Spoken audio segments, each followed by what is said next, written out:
Welcome to the inaugural episode of Why Are We People? I'm a person. My name is Brian Short.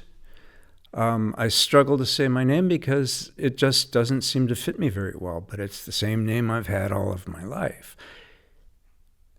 And I don't think I like it very much, but I haven't got a better one to offer to either you or myself. So I'll just use that name for now. Brian Short. Brian C. Short. The C stands for Charles. I'm a person. Why? I don't know. But I want to explore this question in some depth, or lack of thereof, in the coming episodes, this one included. In this episode, I'm telling a story, and this is more or less what I do. I'm telling a story about myself as a small person, and then myself somewhat later as a medium-sized, almost fully grown person. And I'll pick up the rest of it later, but this is just a couple of stories that I've gathered in my life from having lived them about my experiences with UFOs. We'll call them UFOs because that's kind of a funny name. It's got a lot of baggage attached, but I sort of like the baggage that's attached to it. So that's where we'll start.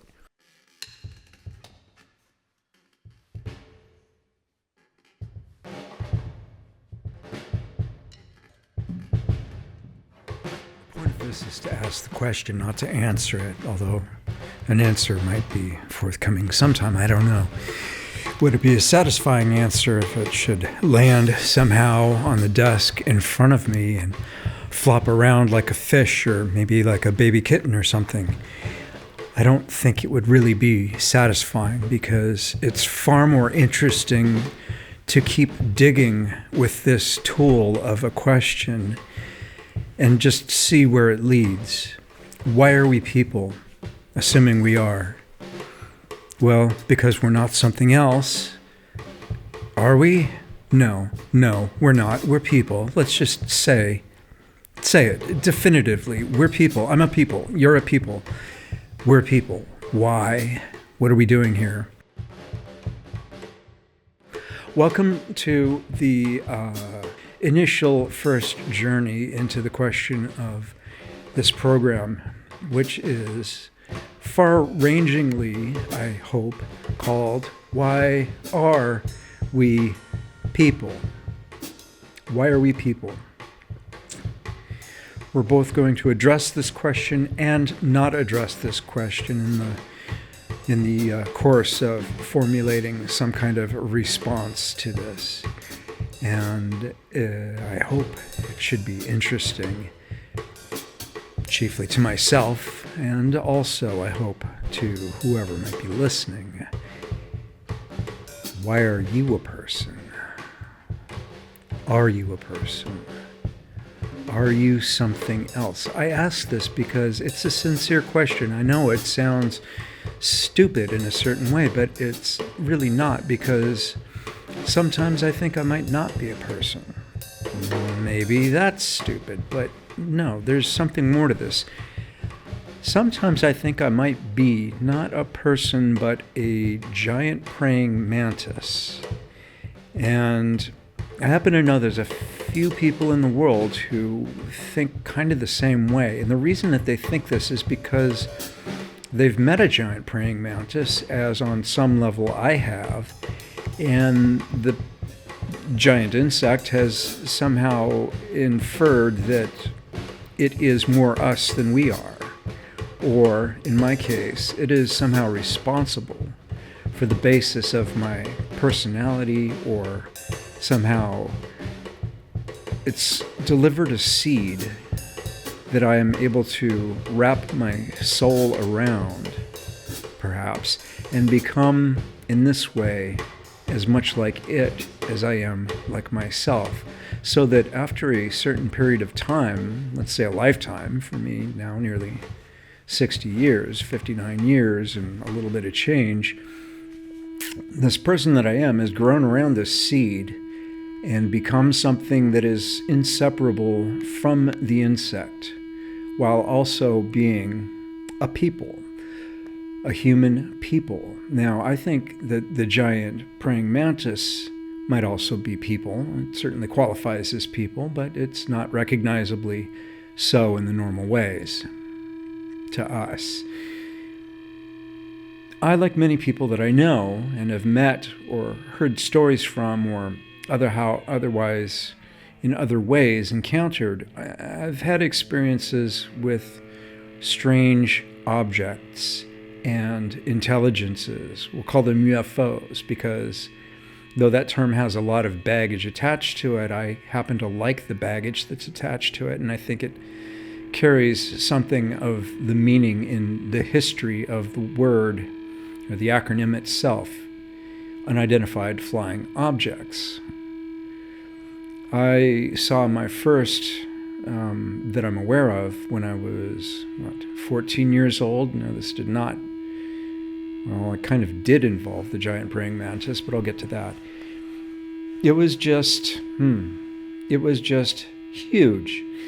I saw it in the middle of the night. I was up here on Whidbey Island, and I woke up in the middle of the night. I've told this story 1,000 times. I'm so sick of telling this story, but I'll tell it again for the sake of making sense. I woke up in the middle of the night. I needed to take a piss. I was 14 years old at the time. This would have been 1981, I believe. And we had just, my family that is, had just the year before bought this nice little house on Whidbey Island as a vacation spot that we could come to in the summer times, or, in the off season, or whenever we kind of wanted to. It was nice nearby where we otherwise lived in Bellevue. We could come here, and this was one of these times. The following summer, 1981, I put it in July or August, and here in the middle of the night, I'd woken up in the middle of the night and needed to go to the bathroom, as people sometimes do. Certainly I did. And I came downstairs from the loft where I was sleeping, and I walked past the giant picture windows that look out over the Sound, look out over Puget Sound to the Olympic Peninsula and the Olympic Mountain Range beyond the water. And there over the mountain range, this would have been like 2:30 in the morning, something like that. There over the mountain range was this giant, I'll call it a cloud, although it wasn't really that much like a cloud. It was like a cloud in that it was up in the air and seemed to be not terribly substantial. But what it resembled more than anything was like a giant splot of neon orange paint that had been spread there by a single brush stroke, a mile wide and I don't know how many miles long. It covered the entirety of the Olympic Peninsula and the mountain range. Visually, from where I was standing, I'm guessing it was 20, 50, 100 miles long. I don't know. It was really big, and it was glowing, and it was orange, but it wasn't just orange. It was like a whole medley of shades of orange, ranging from sort of a deep red to more of a yellow.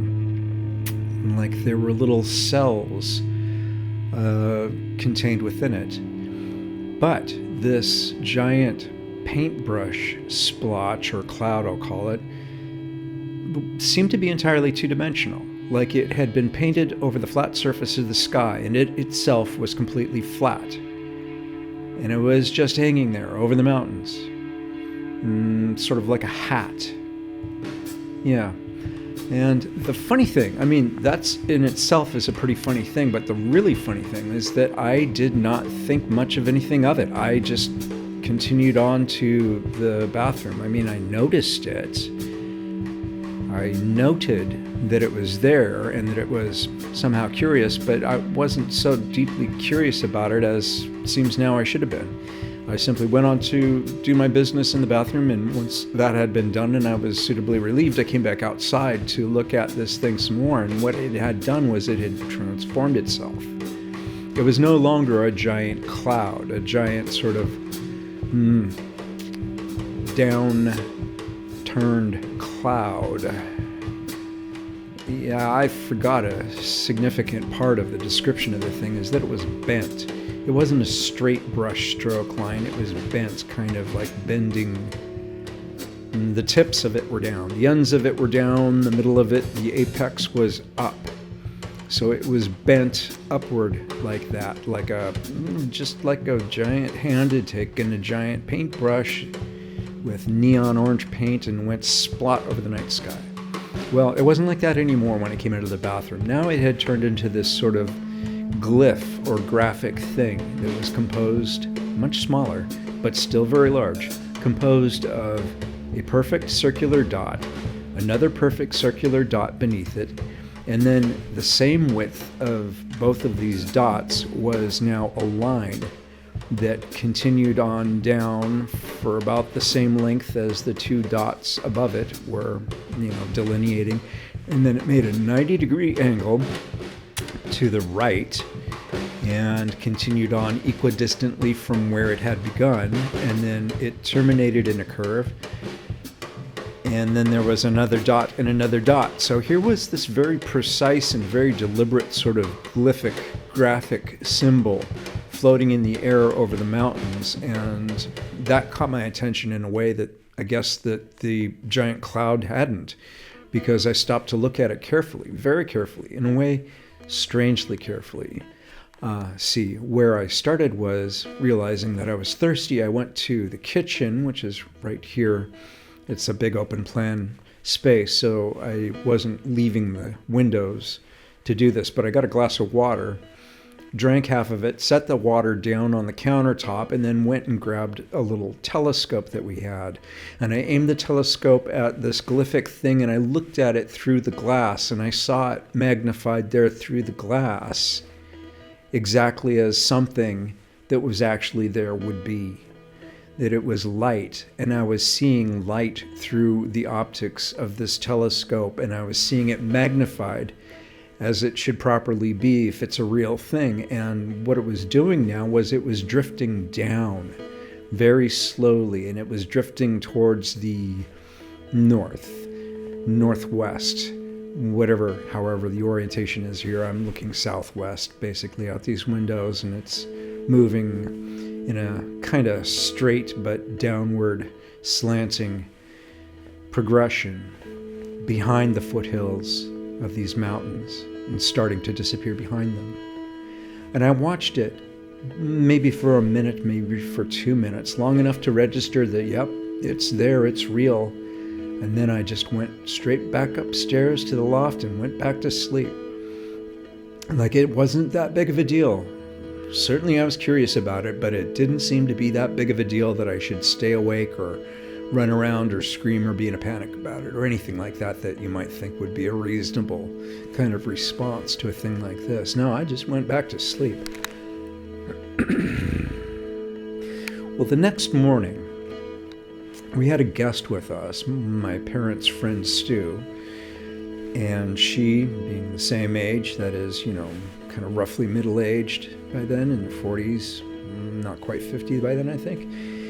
She and my parents were sitting down there by the window for breakfast, and I came to sit with them, and I told the story of what I'd seen the night before, and the curious thing to me was that my parents had no response to it whatsoever. It was like I hadn't spoken. They didn't react. They didn't say, huh. They didn't say anything. They acted as though I had not opened my mouth to say anything. But Stu, their friend, looked at me in gape-mouthed wonder, like she was affected. And she was, I think, really scared, too. There was something about it that just really unsettled her. Well, I guess the story itself was unsettling. But she heard me. Whereas my parents were just like stone-faced, unresponsive, nothing happened. So I took that mystery home with me, and and to bed with me, and I lived with it. And I'm still living with it. I don't know what I saw that night. Nobody that I'm aware of saw the same thing, although it was miles wide and way up in the sky, and it should have been visible had it actually been there to any number of people, even in the middle of the night. Even in the middle of the night, you'd think that somebody else would have said it, would have seen it, and would have said something. But, and maybe they did, I don't know, but I never read about it. This is back in 1981. We didn't have the internet then. We did not have social media, obviously. So word didn't travel about various things the way that it can now. It was a much slower, much more carefully gatekept. Anyhow, stories like that didn't necessarily make it into the newspaper easily, so there's any number of reasons why I wouldn't have heard anything about it. But to my knowledge, nobody else saw it. Nobody else saw it. Only me.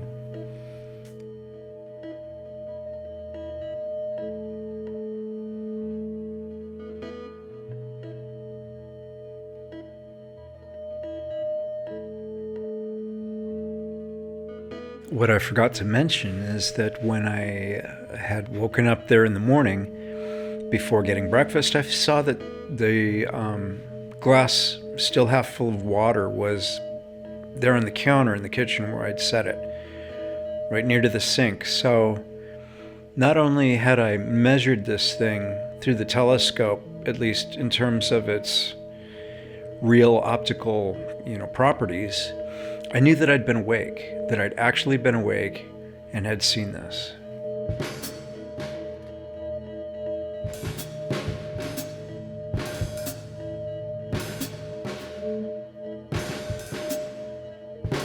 And this sort of reality testing wasn't something that I'd thought through, but it was just exactly sufficient, just an exactly sufficient level of reality testing to convince me that this thing had happened, and I couldn't convince myself otherwise.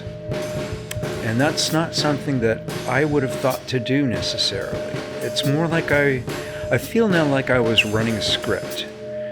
Like the idea to do this, to set the little glass of water there, to look at this thing through the telescope and establish its optical properties.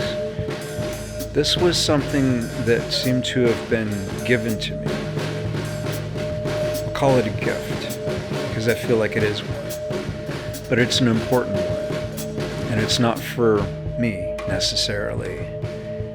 To know that this actually happened, and to be unable to doubt it.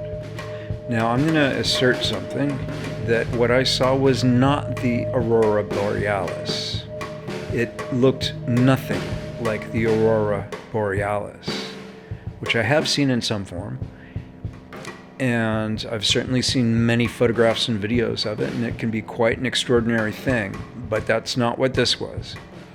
This was something very deliberate, very graphical, very two-dimensional, and I'm going to say that it was a communication. Or more than that, it was, I don't know, was it a download, quote unquote? I kind of think so. I kind of think that it was something very personal to me.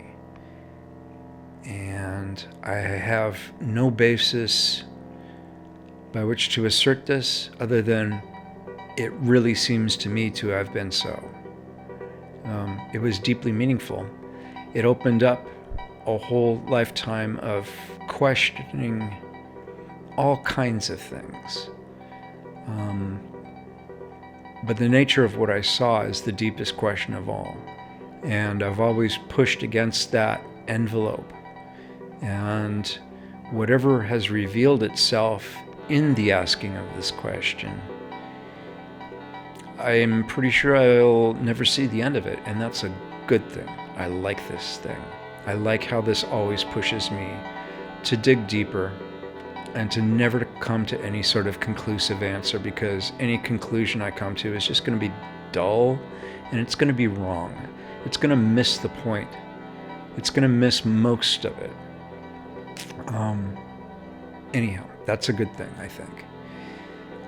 This experience, though it's my first with a proper UFO, unidentified flying object, is not the first really strange thing that happened to me. The first really strange thing that I'm aware of, that I can remember, that happened to me was when I was about 5 or 6 years old, and I was...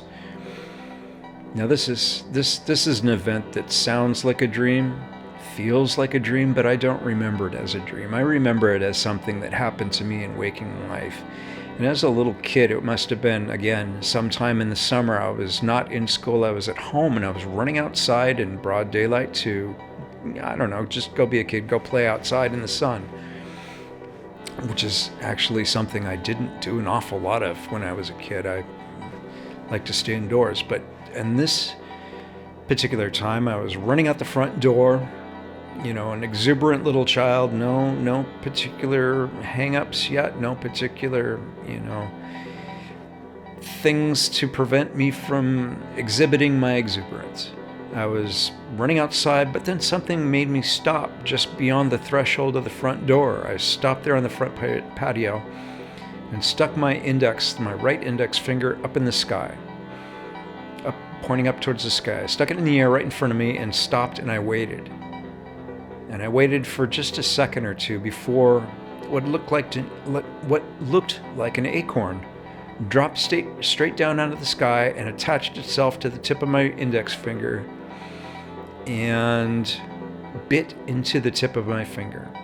It had enclosed my finger there at the tip with what was like a mouth, and inside the mouth, inside the acorn shape, was apparently a tooth or a thorn or something like that. And with that thorn, it bit into my finger. And this is what I'm talking about the seed that I think that the giant mantis planted in me, that my soul and my personality has subsequently grown around. I know how crazy that sounds, but we're talking on the level of mythology and dream here, so it's all real, let's say. Now, what does a mantis have to do? What does a giant praying mantis have to do with an acorn?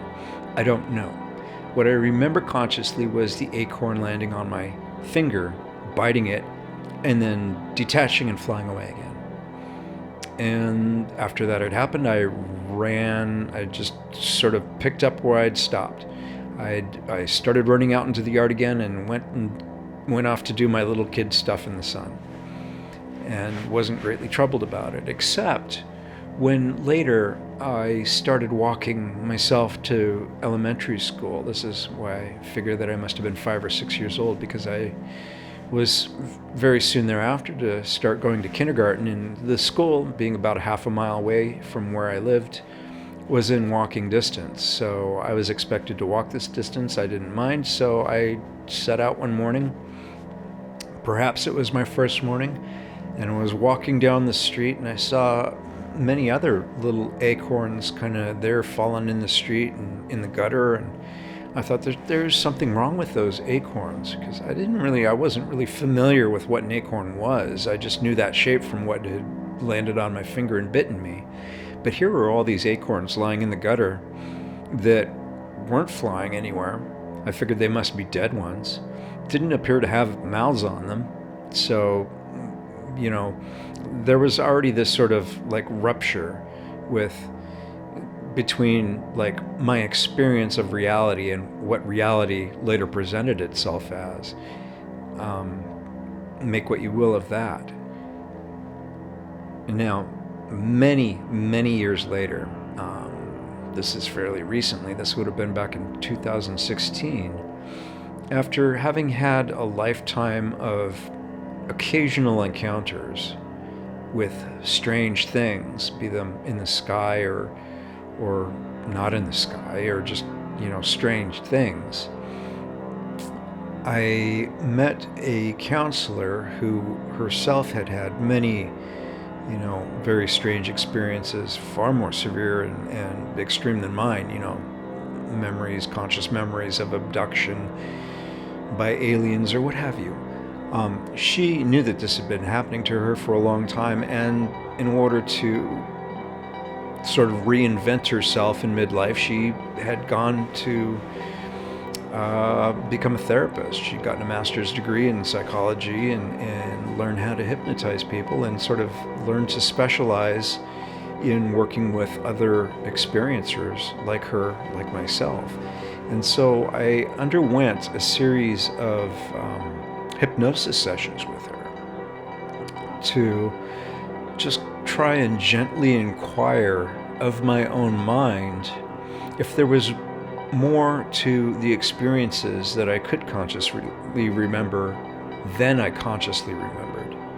Like what was going on underneath the surface with these things, particularly this one experience as a 5 or 6 year old of being bitten by an acorn. And it was in this regression session that I saw an image. Now, I don't know that this is what actually happened. I'm not assuming that, but what I saw kind of play out in my mind's eye when asked about what had, actually happened, or if there was more to the experience. What I saw was myself in what appeared to be a dentist chair with, a light over me, very large, bright light hanging over me, like a dentist chair then had, in a room full of strange electronic equipment. Not futuristic equipment, but more retro style, like 40s and 50s radio equipment and things with these very particular blue-green colored faceplates and large dials, and just banks and banks of things like this. But the most remarkable thing was standing over me, as though they were the dentist, was this giant praying mantis that was inserting into my right index finger a very long, strangely tapered sort of needle. The needle it looked like the tip of an elongated fountain pen. So it kind of had a flared end and went towards, bent down towards an ever-sharpening tip. And it was that tip that was being inserted into my finger by the giant praying mantis. And though I can't really see most of the mantis, what I can see of it is this very large looming head, a kind of triangular head with very large, remarkable eyes. And so, is that what happened? Really happened? I don't know. What I do know is that when in a hypnotic state, if I'm asked to elaborate on the experience that I do remember consciously of being a small child and having an acorn land on my finger and bite it, this is how it responds.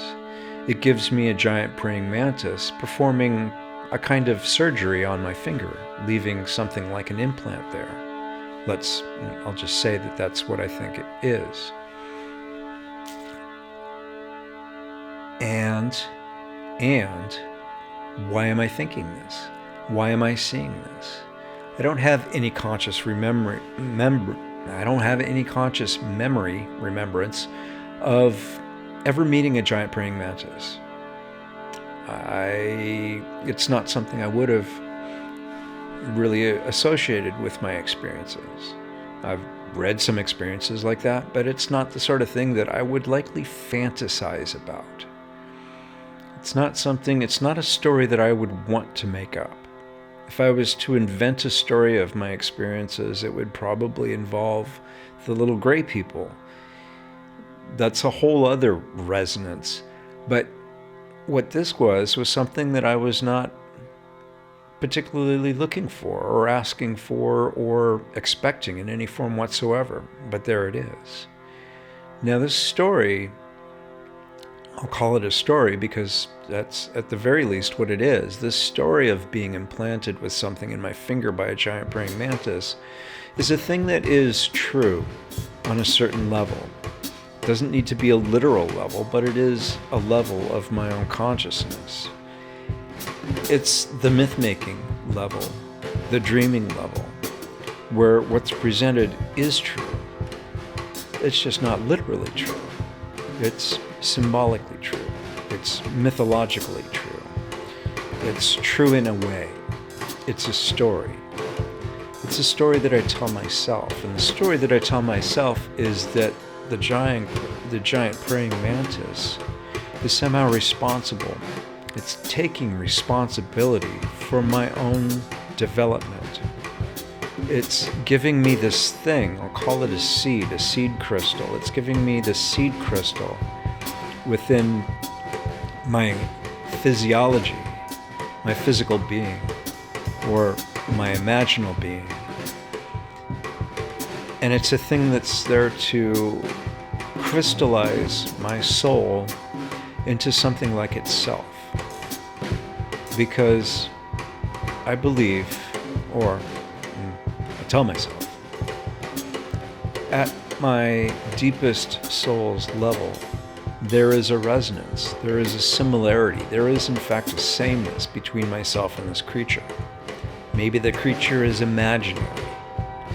Doesn't matter. It represents a higher form of myself. It is giving my little self something to form around. And I think that is what I've been doing ever since then, is forming myself around this essential being of mantisness into a mantis-like human, a people. So, why am I people like this? Don't know. But I think it's time to be a people that is like this. And the funny thing is that I know I'm not alone, even though an experience like this is a kind of thing that isolates a person. It's not that many people I've been really able to talk to about it who understand it until fairly recently. It's a thing that unifies me with, let's say, my people. Because I think that my people are like this too. They may not have had exactly the same kind of experiences I've had to tell this story to themselves that is of their origins. It's an origin story. But they've had experiences of their own that prove to them that they are also an other sort of being than just a human people. We're all human people, but we're also this. So what is this trying to do in order to become human-ish and to transform itself into our shape? Why should it want to do that?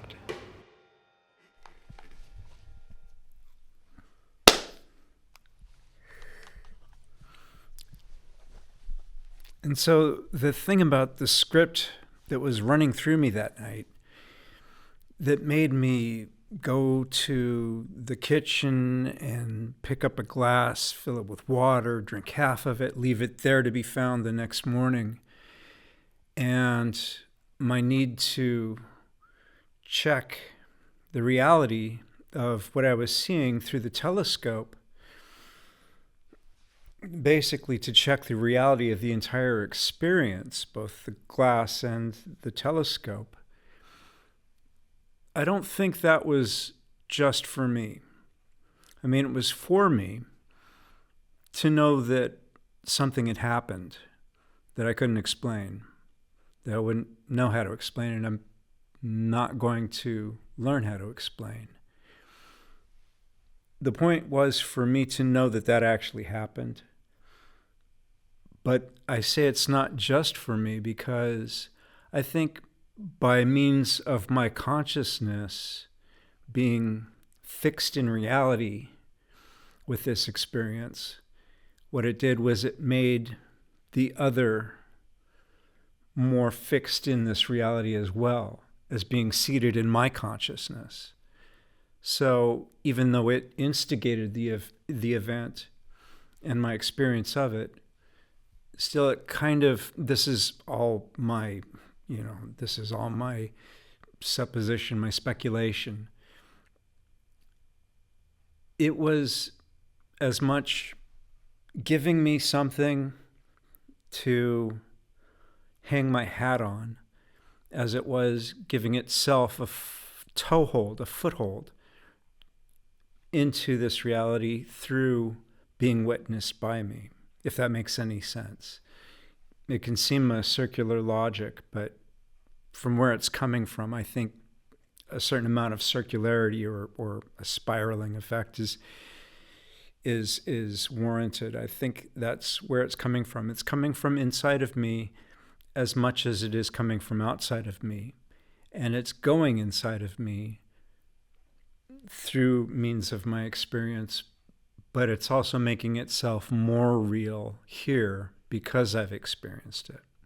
Okay, so I'll drop that for now because I feel like now I'm definitely talking in circles, but it was such a profound experience that I can't help but stay a little fixed on it, you know? Anyhow, I'll stop there.